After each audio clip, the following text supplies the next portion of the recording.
ब्रह्ममुरारिसुरार्चितलिङ्गं निर्मलभासितशोभितलिङ्गम् जन्मजदुःखविनाशकलिङ्गं तत्प्रणमामि सदा शिवलिङ्गम् देवमुनिप्रवरार्चितलिङ्गं कामदहन करुणाकरलिङ्गम् रावणदर्पविनाशकलिङ्गं तत्प्रणमामि सदा शिवलिङ्गम्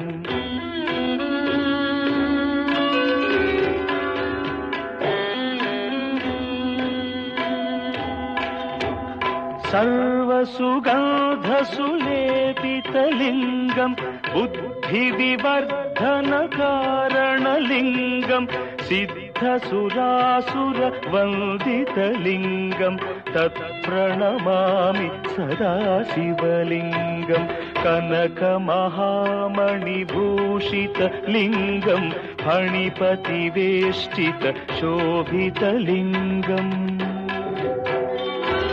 दक्षसुयज्ञविनाशनलिङ्गं तत्प्रणमामि सदा शिवलिङ्गम् कुङ्कुमचन्दनलेपितलिङ्गं पङ्कजहार सुशोभितलिङ्गम् सञ्चितपापविनाशनलिङ्गं तत्प्रणमामि सदा शिवलिङ्गम्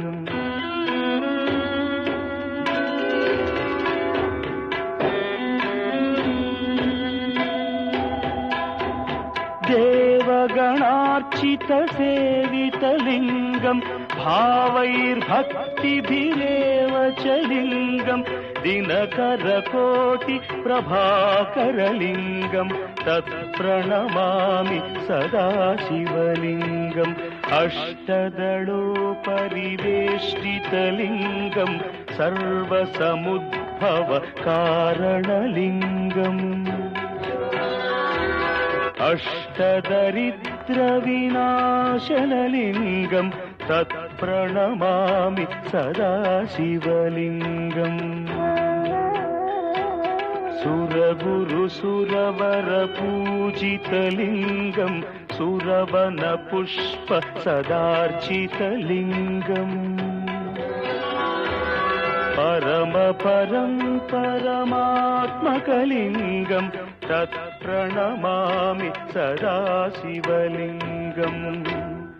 लिङ्गाष्टकमिदं पुण्यं यः पठेत् शिवसन्निधौ शिवलोकमवाप्नोति